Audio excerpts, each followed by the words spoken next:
Hey everyone, JCarmine960 here, giving you another random dice tutorial. Today we're going to focus on the random arena. I'm just going to give you guys a quick overview on the value of the arena, when you should do it, and what dice to pick. So right now, the arena stands at 3 chances and you're out. So you lose 3 times, you're done. You get rewards along the way, and you only face people that are at the same win level as you. Okay, so that's very important. Everything is class 7 on the dice. Cannot stress that enough. Regular dice, buff dice are usually pretty bad at class 7, so you really want to look for your uniques and your legendaries. Those tend to be a lot stronger at class 7. That's the base class 4 legendaries, so your legendaries are really good picks. And then of course crit is fixed at 500%. This was a nerf to the Typhoon die. Typhoon was just so broken when it was at 777% that auto pick, and if you ran against somebody with Typhoon, you tend to lose. So you probably saw the graphic of my 12 win run that I just had. I ran against, I think I counted 7 Typhoon dice, and I still was able to win. I lost twice. One was a disconnect, but yeah, I was able to get 12 wins with a deck that, as you can see, doesn't look flashy, doesn't look like you're like, man, that is a great deck, I'm going to take that straight to co-op or straight to PvP. It's good for what it needed to do, which was get me 12 wins. And I'm going to teach you guys how to build that type of a deck. If you're concerned, oh yeah, what do I do? You don't have to go for the nuts, as they call it. You don't have to go for the best dice every single time. You have to go for the smart plays, and I'm going to teach you guys all that. So 100 gems. When do I do random arena? Because 100 is a lot of gems to be spending. First thing I recommend, be at least class 5. I'm class 12, my wife's class 12, we play this. But be at least class 5 or have a very good understanding of the dice. Know what dice do what, know what changes when you upgrade the dice in game, because it's class 7, so gamble dice just increases damage. You know, when you're looking at different dice, you want to know, okay, what changes when I level it up in the game? This one increases the chance to instant kill as well as increases its damage, and know its targets. Knowing how to build your deck around, which I'm going to cover the one that I did, knowing how to build your deck around that is very important. So the other time to do random arena is when you have this quest right here, normal play random arena once. The best part about this quest is not only is that reward amazing, but most people playing random arena are going to at least get 1 to 2 wins minimum. That's if you get an awful deck. You can probably still scrape out 1 win, usually 2. Now that quest, play random arena once, it doesn't mean buy an entry into random arena. It means literally play it 1 time. You can spend your 100 gems, and you can, anytime you got that quest, you can just go in and play 1, and it gives you that value back. So even if you lose all 3, you got 60 gems and 1,500 gold. You win 1, now you're up to 80 gems. It's harder because you have to be patient. You have to be like, man, I have a really good deck, but I can't, you know, I want to play them all right now. But if you spread out that playing to when you only have that quest, you tend to get a lot more value out of it. So that's what I recommend when you're supposed to do the arena, is when you have that quest, or if you have a lot of gems, like I'm sitting at 625 right now, and you just really want to, you got that itch. Let's scratch that itch, but let's do it intelligently. So follow this guide, and you're going to get the best dice, and you're going to get a good run. So right now I'm going to do a brand new draft for you guys. I'm going to explain as I go what you're looking for when it comes to setting your dice deck. There's 4 dice. Very important. Why is that so loud? Oh my goodness, let's shut that off.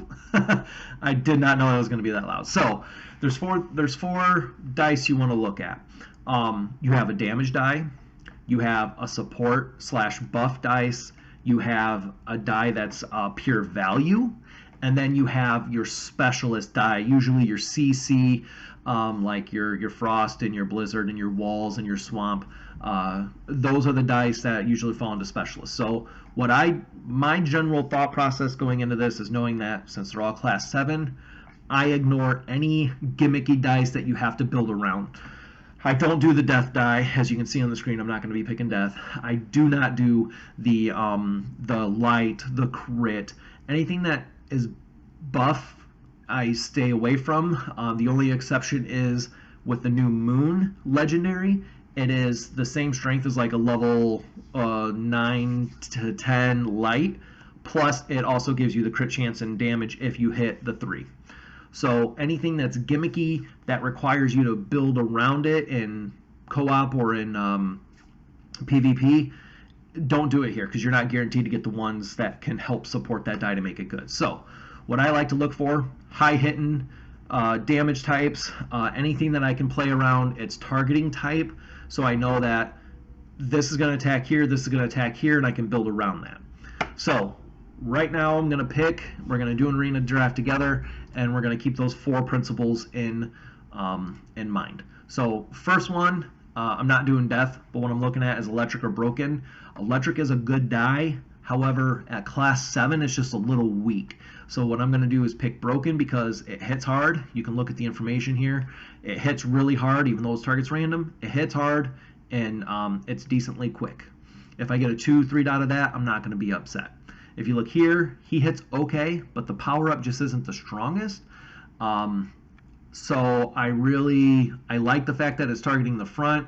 It hits the first 3 people, but there's better single target die, frontline dies than this one. So I'm going to go with broken. This is pretty much an instant pick. Mighty Winds and Typhoons.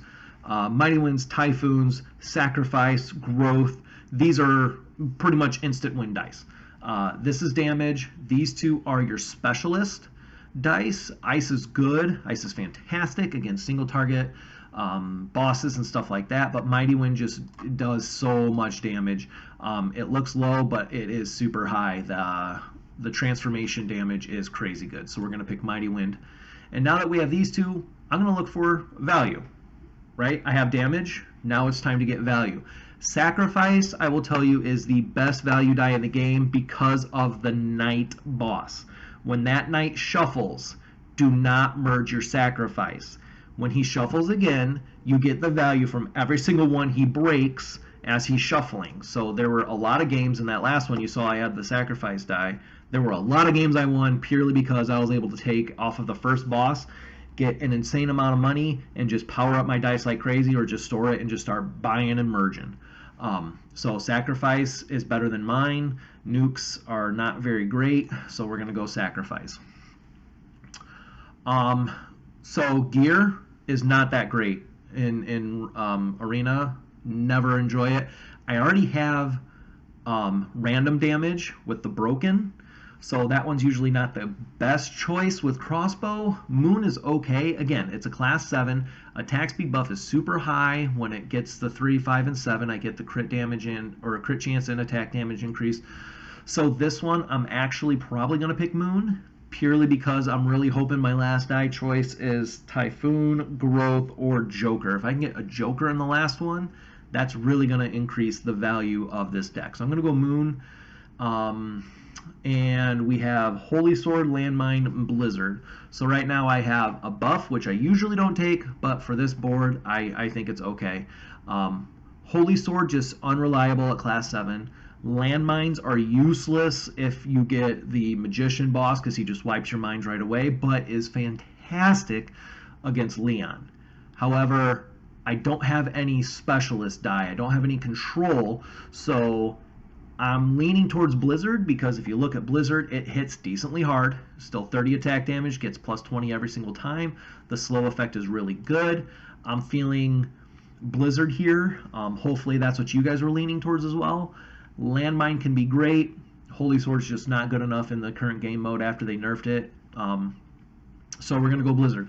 And this is a pretty good deck. I've got 2 damage, random, and frontline damage. I have buffs to increase the attack speed. These guys do decent damage as well, but this is my value, this is my specialist, and I got damage. So usually you want to do 2 to 3 damage, 1 specialist, 1 value. Sometimes you'll go more value, sometimes you go less. It just depends what they give you, but this is a good setup. This is what you're looking for. So Magician's first boss, obviously I would have been pretty bad if I had gotten that landmine. So Right here, you can see I already got a good setup. When I get into the arena, by the way, the first thing I do is I want to see what boss do I have, because that's going to tell me what I'm going to be focusing on my build. And I want to see what my opponent's win condition is. Very important that you're looking at your opponent's win condition. If they have assassins, if they have the SP tower, the mines, stuff like that. You want to look and see what is my opponent going to try to accomplish, because even though you're playing a single player your side game, you are playing against somebody that is also actively trying to win and beat you. So the goal is to not let them do what they need to do to win. Aside from being able to control their board, there are things you want to look for. So I'm looking at Magician. He's got landmines, so I know he's going to struggle on this first boss a little bit. If I can build around knowing that he's probably going to leak on the first boss, then I can really focus on winning by the second wave of enemies. So I really want good frontline damage. I really want to focus on making sure my moons line up on stuff that's very powerful. These are the things that you need to look for. There are some things that you can't interact with, like his whole board. I can't interact with it at all. All I can do is just send enemies as I kill them. But what I can interact with is if he has the assassin, if he has the transmogrify. I can play around that and try to best prepare myself for when those come along.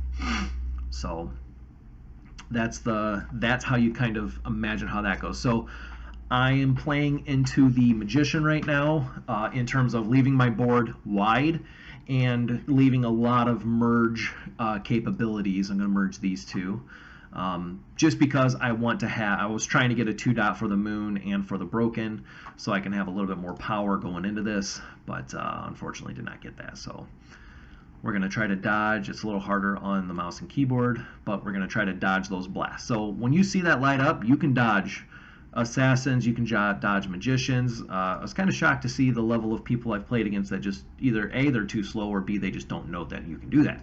I would like to think they do. It's pretty easy to do. But like I said, he's going to struggle on this boss because he had a lot of landmines. If you do pick landmine, that's a thing. Look, see what boss you have. If you have magician coming, don't have landmines out. You're going to lose all of that value real fast. Highly unrecommended on doing that. There we go, that's better. So you gotta know your boss, you gotta play to its strengths, plain and simple. So here we got the snake coming. He's not really sending a lot of enemies to me, so I don't mind these brokens out here still. If he had typhoons, if he was just absolutely mopping up the board, then I would be trying to get rid of these brokens and really focus on my mighty winds, because my mighty winds are going to be doing more front line single target damage. If he's sending a lot of stuff, my broken damage gets spread out too much and I'm not going to be able to kill stuff. It's the same concept with iron. If you have the iron die, it's amazing in the first wave, amazing for the boss, amazing for those big guys that come around during the ads. But if your opponent is sending stuff left and right, then you are drastically going to be suffering in terms of being able to kill stuff. Yeah, you're doing a lot of damage, but nothing's actually dying. And they're going to get far around the board, and you're going to be paying the price by not being able to kill stuff quick enough and send them back at him. So that's that. I'm just going to leave this as is, and we're not going to do another game because it's pretty much straightforward. The video is already getting close to 14 minutes, so you guys pretty much understand what's going on here. I did want to cover one thing real fast with the run that I did. As you can see, and I'm just pulling it up here, so sorry if I'm looking away from the camera. As you can see here, I got the sacrifice. Laser is really good damage to kind of thin out the waves.